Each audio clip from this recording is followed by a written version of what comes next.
சவுல் புறப்பட்டு போறாரு. எந்த கிறிஸ்தவன் யாரு, எந்த ரகசியமா எந்த இடத்துல ஜெபம் பண்றான், எந்த இடத்துல ஒன்றா சேர்ந்து ஒரு வீட்டில் ஆராதிக்கிறான், என்ன செய்யறான் பாரான்னு புறப்பட்டு போனான். இதெல்லாம் மேல இருந்து கடவுள் பார்த்துட்டு இருக்கிறார். ஒரு பரிசுத்தமுள்ள ஒரு இளைஞன், வாலிப பிள்ளை, சத்தியத்திற்காக வாழ்ந்த ஒரு பிள்ளை. அவர் அடிக்கிறதுக்கு, அவர் கொல்லப்படுவதற்கு, கொடூரமா கல்லெறிந்து கொல்லப்படுவதற்கு இந்த சவுல் காரணமா இருக்கிறான்.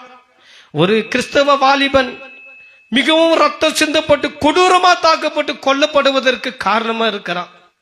இப்ப இன்னும் அநேகரை அடித்து துன்புறுத்த போறேன், சிறைச்சாலையில தள்ள போறேன், என் பவரை காட்டுறேன், என் அதிகாரத்தை காட்டுறேன் பாடுறா, எனக்கு இருக்கிற சக்தியை நான் காட்ட போறேன் பாடுறா அப்படின்னு புறப்பட்டு போறான்.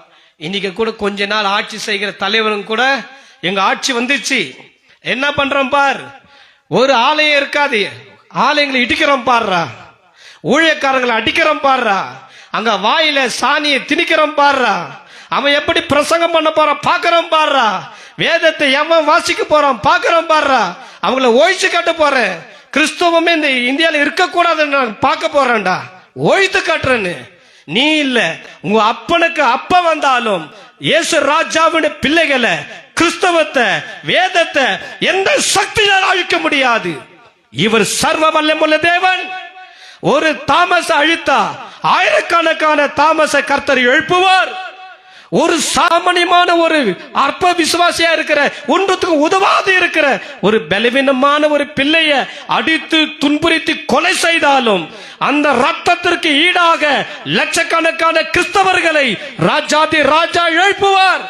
சவுலே, என் பிள்ளைகளை அடிக்க, என் பிள்ளைகளை துன்புறுத்த, என் பிள்ளைகளுடைய சபைகளை இடிக்க, அவருடைய விசுவாசத்தை சீர்குலைக்க, அவருடைய சுகத்தை சமாதானத்தை சீரழிக்க, உருக்குலைக்க புறப்பட்ட போற போ, எவ்வளவு தூரம் போறிய போ, அப்படிதான் விட்டுருவாரு. உங்களுக்கு கூட இந்த பட்டம் பறக்கிறது பாத்துக்கிறீங்களா, எவ்வளோ பறக்கிறதோ பறக்கட்டும், மேலன்னு விட்டுருவாரு.